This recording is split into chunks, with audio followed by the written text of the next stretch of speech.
Welcome in, everyone. This is Jordan with Ravens Flash Report. And with the NFL draft only a week away, I took a look back and ranked and graded every single Ravens draft since their start in 1996. That's 28 drafts the Ravens have had, and while I'm sure some of you can guess the grade on a few of these drafts, there may be a few that surprise you. This list is, of course, my opinion, as there are really no definable ways to quantify how good or bad a draft is, but I did my best to come up with a system that weighs different components and criteria of the draft and the players the Ravens took. Let me give you a quick breakdown on how I graded each draft. 1. Career of the players drafted. Basically, were they Hall of Fame? Were they all pro? Did they have a long and successful career, or was it short? This shows the Ravens' ability to judge talent when drafting. 2. High draft capital equals high value player. Were our first and second round picks great players, or did we get good value later on in the draft? The better our higher picks were, the better the grade, as that means we're using our draft capital well. Number 3, impact of players on Ravens franchise. Did they help us win or improve? And 4, how many picks did it take to get those great players? Did we have 6 and we nailed them all? Or did we have 10 picks and miss most of them? Hopefully that breakdown gives you an idea of why I gave each rank and grade to each draft. But as we go down the list, you should be able to get a feel for why I think these weighted aspects make a difference in grading each draft. Hopefully I didn't lose too many of you with that long intro, but please like if you enjoy, subscribe if you're new, comment your favorite Ravens draft below, and let's get to it.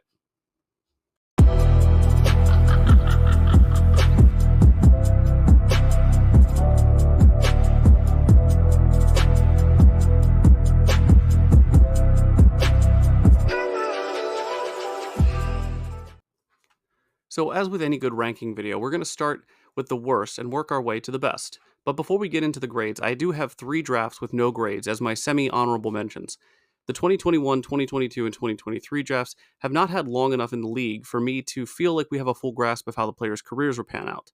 They haven't even finished their rookie contracts, so that's why I decided to take them out. But now on to the list, and starting out in the F tier at number 25 and the worst Ravens draft in history, we have 2004. Don't really know what to say about this group because when I was looking through the draft for Ravens, I had no knowledge of any of these players at all. Even looking at our top pick, defensive tackle Dwan Edwards, he was good, just not for us, but for Buffalo and Carolina. Our second pick, wide receiver DeVar Darling, was terrible. 331 yards, 3 touchdowns, and only started 1 game in 4 years. Outside of Edwards, the other 6 picks only combined for 145 games in their careers, which averages out to 24.1 games per player, which is less than 2 full seasons, making the 2004 pick as the worst Ravens draft of all time. Number 24, 1998. 2 years into the league, and this draft was not what the Ravens needed. With their 10th overall pick, the Ravens selected defensive back Dwayne Starks out of Miami. Starks was a great corner for Baltimore for 4 years and was a key contributor to the 2000 Ravens winning their first Super Bowl. Other than Starks, though, there really isn't anyone of note in this draft. Their second pick, Johnson, played 4 years, never had over 530 yards or 3 touchdowns in a season. The rest either never started for the team or never even played for them. We basically had 7 picks, and having one good player who left after 4 years is a really bad draft. Number 23, 2012. Yes, that's right, the year the Ravens won their second Super Bowl was also one of their worst drafts ever. First pick Courtney Upshaw never approached first pick production with only 5 sacks, 17 quarterback hits, 3 forced fumbles over his 4-year Raven career. He moved on to Atlanta for 2 years before he was out of the league. The rest of this group was mostly the same, with only tackle/guard Kelechi Assembly making a decent career for himself and being the first Raven we see on this list to become an All-Pro. But that wasn't in Baltimore, it was with Oakland. Moving up to the D tier, we have number 22, 2015. Most Ravens fans will need to shield their eyes when gazing upon this depressing list. I'm not even going to get into Perryman, Williams, or even Davis. Smith had a good 4 years for Baltimore as a 4th-round pick, totaling 18.5 sacks, 119 tackles, 52 quarterback hits, and 3 forced fumbles, but of course, Smith would go on to have the most of his success outside of Baltimore in Green Bay and Minnesota. Allen had a season-high 591 yards and 4 touchdowns on 153 carries in 2017, but did nothing else. And we all loved Nick Boyle, who outplayed his 5th-round status, but due to injuries was never really able to come back after his 2020 season. The last pick, Darren Waller, of course, has had a great story after leaving Baltimore, and I am happy for him. But between Smith and him, we see that the lovely trend of talent succeeding outside of Baltimore start to pick up. Number 21, 2019. This was a difficult placement for me because I love the Hollywood Brown pick, even if he never really lived up to the first round hype. I still feel a tug at my heartstrings every time I see Jalen Ferguson's name, and it's just still so upsetting that he was lost to his family and the world at just 26 years old. Miles Boykin was a player I was definitely more hyped about than I should have been, as I saw him as maybe another Darren Waller. Kind of funny that they're on my list back to back. Hill has been serviceable and has had a good season for us last year, but with only 1,288 yards from scrimmage and 6 touchdowns through 4 years, he's not blowing anyone away. Ben Powers pulled as Zadarius Smith and blossomed for us in the final year of his contract, only to leave and get paid by Denver, and the final 3 picks were nothing for us except for the Trace McSorley song, which was kind of funny. Number 20, 2014. CJ Mosley as a first round pick was great for us.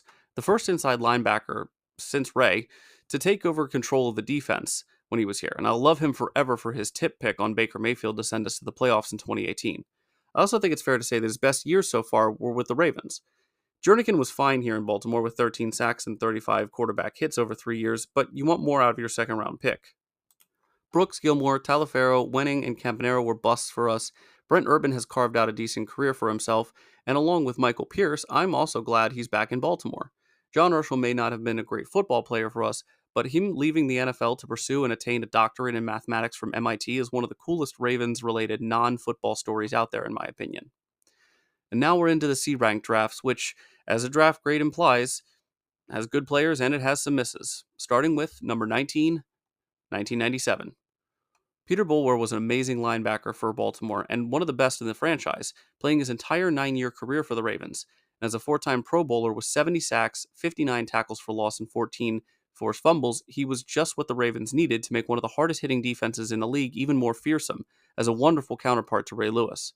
Jamie Sharper was a fantastic linebacker as well to place in the middle of this defense for his 5 years in Baltimore, but arguably most of his success came after his time in Baltimore in Houston. Jeff Mitchell at center started for the Ravens for the first 3 years of his career, but then went to start for Carolina for the next 5. Linebacker Cornell Brown was also a career Raven, who, as a round 6 pick, provided solid depth over his 7 years in Baltimore. Number 18, 2005. This is what I would think is a prototypical C-graded draft. Mark Clayton was a good, if not great, wide receiver for the team that still relied on Jamal Lewis to carry most of the load on offense. 3,116 yards and 12 touchdowns through 5 years isn't bad, but it's not great either. And down the line, we see a lot of the same thing. Good and bad, but not great or terrible. Adam Terry was a serviceable swing tackle for 4 years. Jason Brown served at center for 45 of his 54 games with Baltimore, and Justin Green provided fullback services during the latter part of Jamal Lewis's time with the Ravens. Overall, an average draft for the Ravens. Number 17, 2010. I'm going to get straight to the point with this draft. We had 7 picks, 2 complete busts, followed by 2 great tight ends, followed by another bust, followed by a serviceable defensive end, followed by a final bust.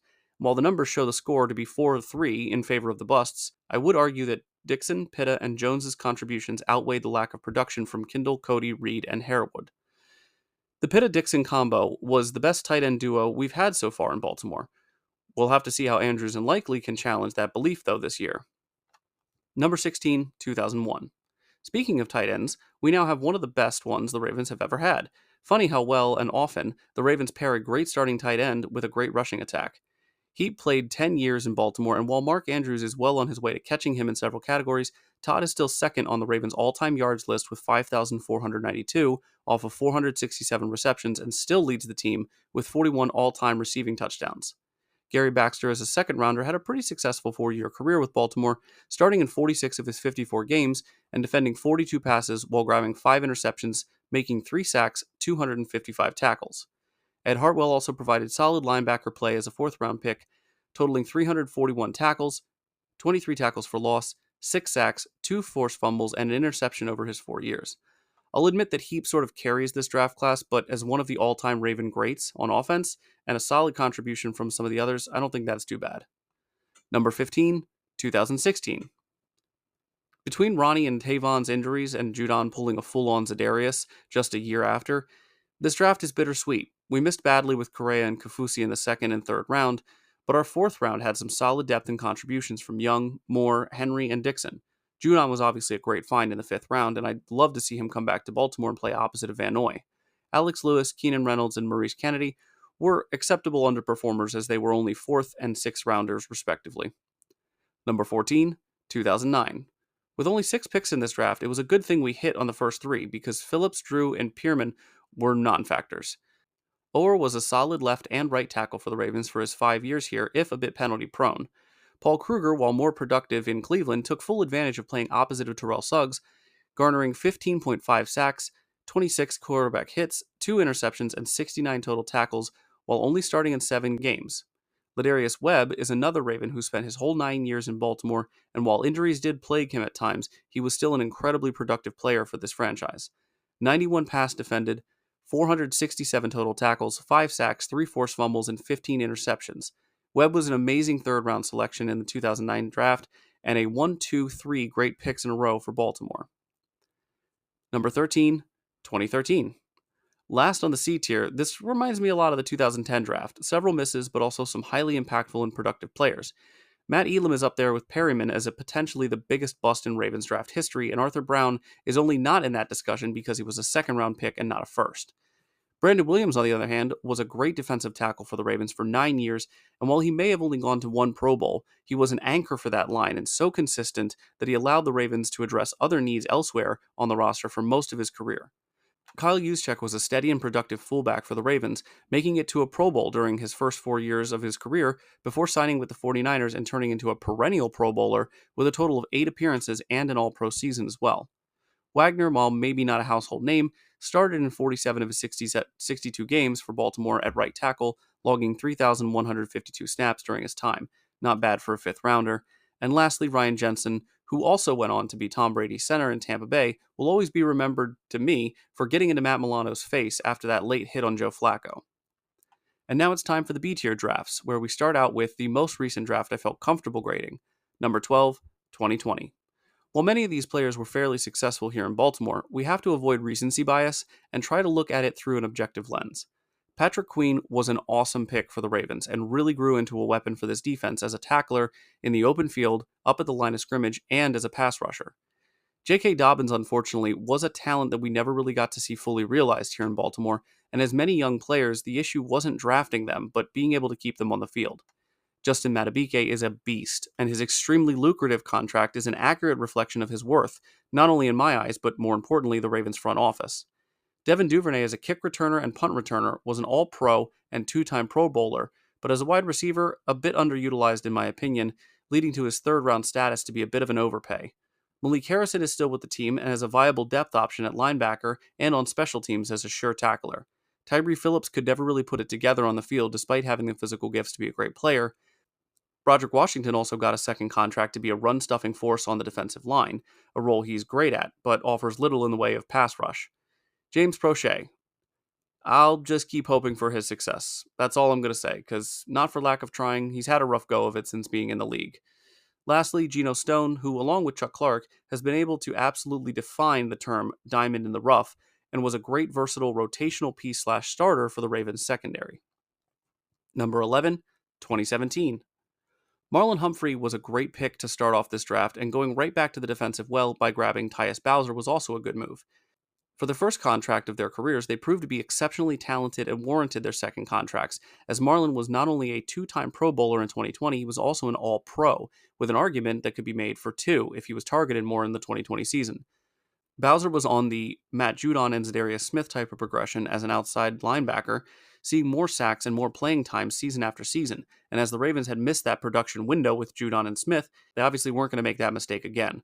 But looking back at these decisions, it's hard to know if they were the right ones. Bowser was cut this offseason as a lingering and unexplained injury kept him out last season after getting injured in 2020 and missing a significant time there.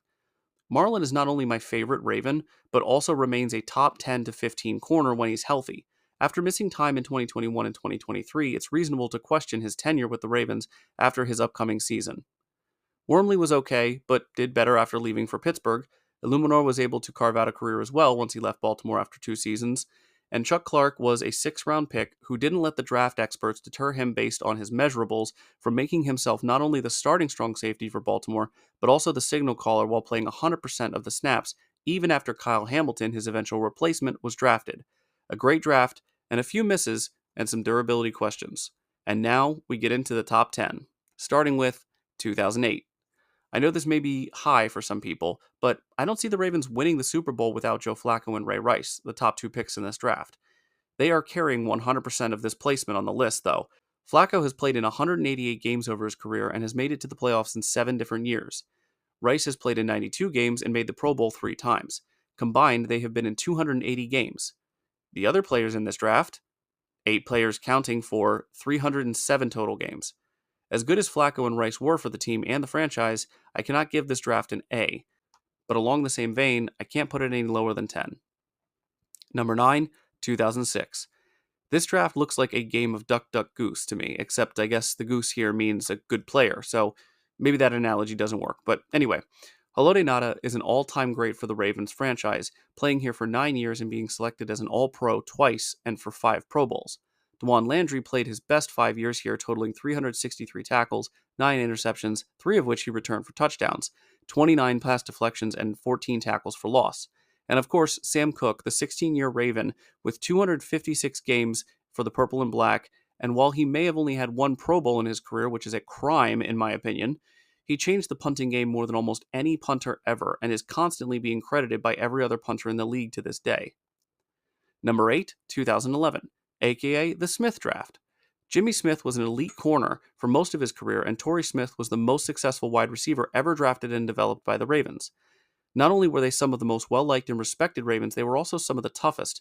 Watching Jimmy Smith seal the game to win Baltimore its second Super Bowl was so exciting, it could only be outmatched by the emotionally charged game in September 2012, where Torrey Smith lit up the New England Patriots for 127 yards and 2 touchdowns just after learning about his brother's sudden and tragic death. Beyond the Smiths of this draft, the other contributions from it came in the forms of 5th-rounder Pernell McPhee, who played in Baltimore for 7 seasons, though not in a row. He had most of his success in Charm City. Tyrod Taylor was another talented player who, for 4 years, sat behind Joe Flacco, learning and patiently waiting for his opportunity. And while he may not be considered a great quarterback by many metrics, his 61.7% completion percentage and his 65 to 29 touchdown to interception ratio is better than many starters we've seen in the past few years, so not all that bad for a 6th-rounder who's played for 6 different teams. Number 7, 1999. With only 4 picks, the need to hit was so much more important with this draft, and picks 1 through 3 being All-Pro defensive back Chris McAllister, wide receiver Brandon Stokely, and guard Edwin Mulitalo combining for 421 games in their careers, or 140 games each, or 8.7 seasons per player, I'd say they hit it out of the park. McAllister, on top of his All-Pro status, also had 3 Pro Bowls to his name from the 10 years he spent in Baltimore, racking up 388 tackles and 26 interceptions, of which he returned 5 for touchdowns. Brandon Stokely received most of his career impact not in Baltimore, but as a prime target in Indianapolis and Denver. And while he didn't do as much for Baltimore, it's still important to recognize the talent we drafted as a team, and with only 4 picks and Stokely obviously talented, he adds to this draft. Mulitalo may not have been a big name like McAllister or Stokely, but as a guard playing 8 years in Baltimore and missing only 4 games, it's not something to be dismissed. Not to mention, in the 102 games he played for Baltimore, he only had 30 penalties. For reference, Marshall Yanda had 43 over his 13-year career. So, yeah, pretty clean. Number 6, 2003. This is the last of our B-tier drafts, and while I know it may shock some of you to see a name like Terrell Suggs next to the letter B as a grade, just so you know, the weight of 9 other players are dragging him down a bit. Now that being said, this will be the Terrell Suggs and Jarrett Johnson show, because while there may be some other familiar names on this list, that doesn't mean that they were good. Kyle Bowler. But honestly, some of the other players in this draft, like Mugeli, Franklin, and Pashas, they did have fruitful careers, just not in Baltimore. Johnson, as a 4th-round pick, spent 9 years as a Raven putting together a pretty impressive resume.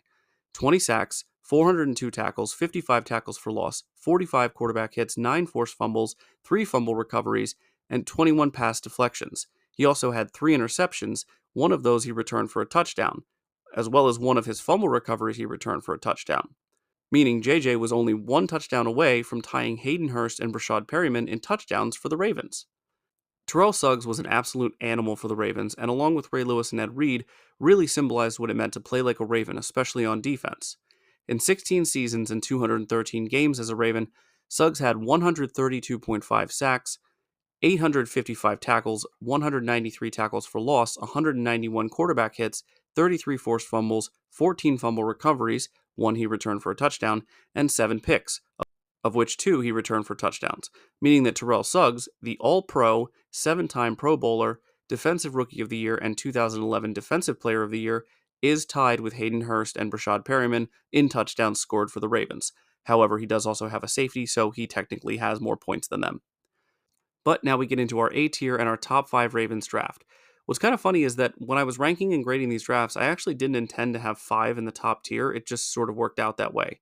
Oh, by the way, if you haven't already, please consider hitting that like button if you've made it this far into the video and have enjoyed it. Anyway, on to the top 5, starting with number 5, 2007. Another smaller draft, but packed with talent. Between Ben Grubbs and Marshall Yanda in the first and third rounds, respectively, the guard position was locked up for the next 5 years at least, with both registering Pro Bowl seasons in 2011. Grubbs would leave the following season, but through his 5 years in Baltimore, he only committed 12 total penalties through 70 starts and 74 games. Yanda played his entire 13-year career for the Ravens and started in 166 of 177 games, committing, as I mentioned earlier, only 43 penalties. Yanda was an 8-time Pro Bowler and a 2-time All-Pro at right guard. In the fourth round, the Ravens selected LaRon McClain, and while he was primarily a fullback for his 4 years in Baltimore, he did have a much more significant role running the ball in 2008 with 902 yards on the ground off 232 attempts and 10 touchdowns, while adding 123 yards through the air and another touchdown. McClain was voted All-Pro that year, as well as voted to the Pro Bowl in 2008 and 2009. I don't know if Yanda will be voted into the Hall of Fame, even if I feel like he should be, but we will all have to wait a couple more years as he only retired in 2020. Number 4, 2002. This is the year the greatest free safety to ever play was drafted by the Ravens with pick number 24 overall, Edward Earl Reed Jr. Reed played 11 seasons for the Ravens, in which he was a Pro Bowler for 9 of them and an All-Pro for 5.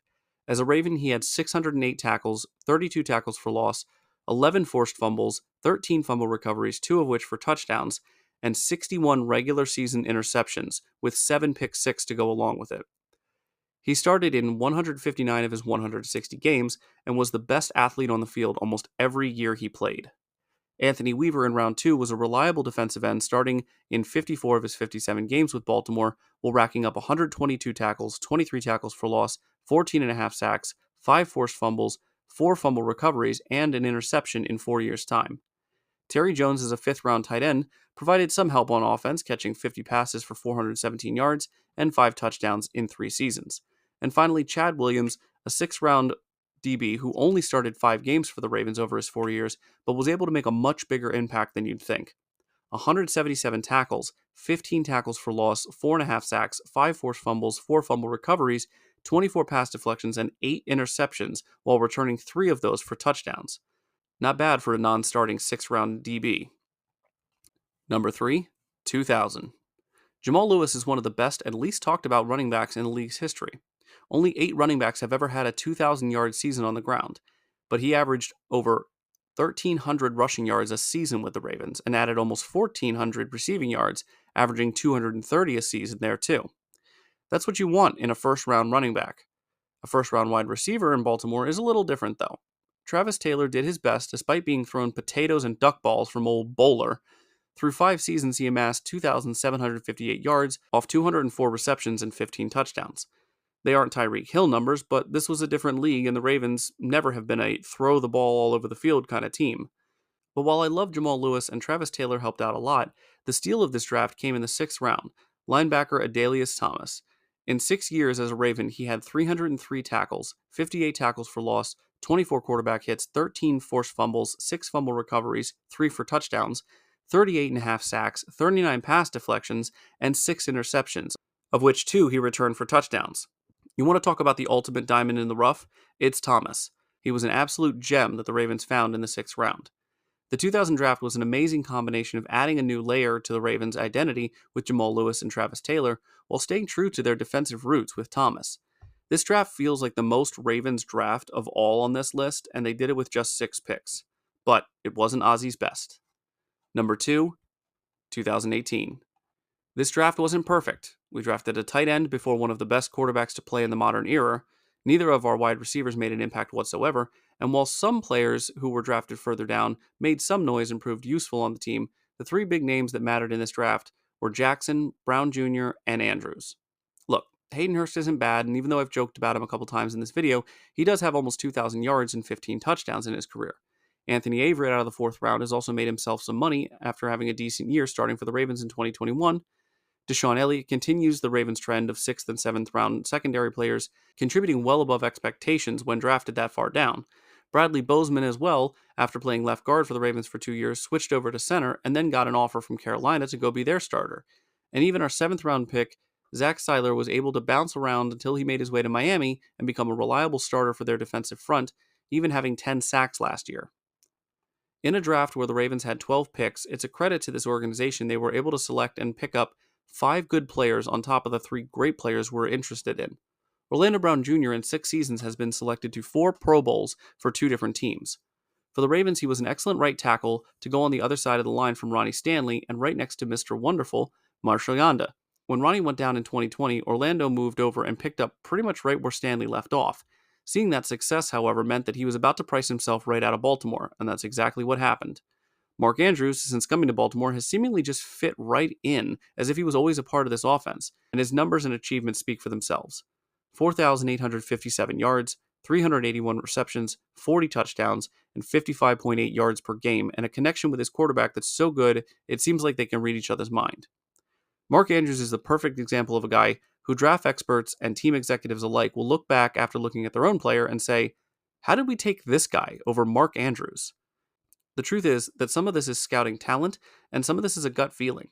After drafting Hayden Hurst, Ozzie Newsome went with his gut and traded back up into the first to take a quarterback who was being asked only a couple months before if he was going to switch to wide receiver or running back.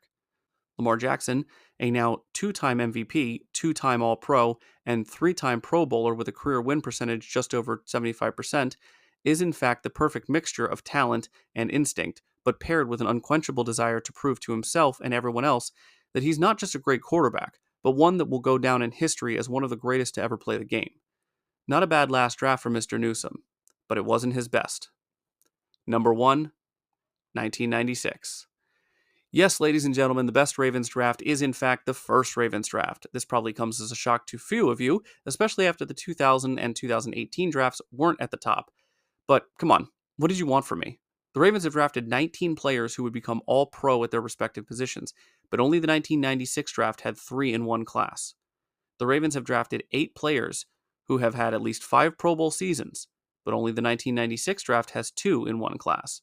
And the Ravens up to this point have 3 players who are in the Hall of Fame, and 2 of them, you guessed it, are from the 1996 draft class. For those of you who came here to hear me talk about Deron Jenkins, Dexter Daniels, James Rowe, or John Stark, I'm not really sure why, but sorry, that's not really going to happen. But if you're here to talk about Jonathan Ogden, Ray Lewis, and Jermaine Lewis, you're in luck. So, with the first pick in the Ravens' history and the 4th overall in the 1996 draft, the Ravens select offensive tackle Jonathan Ogden, UCLA. At 6'9" and 345 pounds, this pick was an automatic home run. Through 12 seasons, Ogden only ever missed 1 game. He started 176 of 177, and he only had 32 penalties over his career. He was an 11-time Pro Bowler and a 4-time All-Pro. There's a reason that Jonathan Ogden has been nearly deified by this fan base since coming through the doors of M&T Bank, and it's because of his continuously exquisite play, his sturdy and reliable toughness, and his gentle nature that made him an immediately likable person to all fans and teammates. Pick number 26 in the first round was a different sort of player with a vastly different mentality. Ogden may have been tough and strong and dominating, but the linebacker out of Miami, Florida was passionate, violent, and a warrior on the football field. Ray Lewis was already the embodiment of the mantra, play like a Raven, before it was the Ravens' mantra. And over his 17-year career, he understandably built up a ridiculous resume of stats. 2,059 tackles, 99 tackles for a loss since 1999, 40 quarterback hits since 2006, 41.5 sacks, 31 interceptions, 3 pick sixes, 96 pass deflections, 19 forced fumbles, and 20 fumble recoveries. He was a 12-time Pro Bowler, a 7-time All-Pro, a 2-time Defensive Player of the Year, a 2-time Super Bowl champ, and the MVP of Super Bowl 35. This is the best first round in draft history, and I don't mean just for the Ravens. Between J.O. and Ray, They have a combined 25 Pro Bowls and 12 All-Pro seasons. Now, Jermaine Lewis may not be in the Hall of Fame or on anyone's top 25 wide receivers of all time list, but he was no slouch either. It's just hard to shine when you're next to not one, but two all-time greats. Jermaine played for the Ravens for 6 years, where he started in 30 of his 88 games, catching 136 passes for 1,984 yards and 16 touchdowns. He was a good but not great receiver. Where he did excel and become a two-time Pro Bowl and All-Pro was in the return game. He had 231 punt returns for 2,730 yards and 6 touchdowns. He also added 139 kick returns for 3,153 yards. Again, it may not seem like some insane pick next to Jonathan Ogden and Ray Lewis, but as a 5'7" fifth-round pick out of Maryland, he was the first in a long line of Ravens diamonds in a rough. The Ravens have, over these 28 drafts, had their ups and downs. I expect that to continue, as should you. But we can also expect two other things, and that is all-pro talent being taken high in the draft with regularity, and lower picks who rise up above their respective draft position and contribute much more than just their own weight on the team. The Ravens are lucky in a way that many other franchises are not. They've only ever had two GMs, and both are great evaluators of talent and value. I don't know who the Ravens will take in the 2024 draft, but I do expect to have high hopes for their early draftees and probably a higher level of expectations than is reasonable for their day 3 picks as well. I hope you all enjoyed this video. If you did, please give it a like. If you're new here, please subscribe and comment down below either what you thought of my list, how you'd rearrange it, or both. I really appreciate you guys checking this video out, and as always, stay safe out there and go Ravens.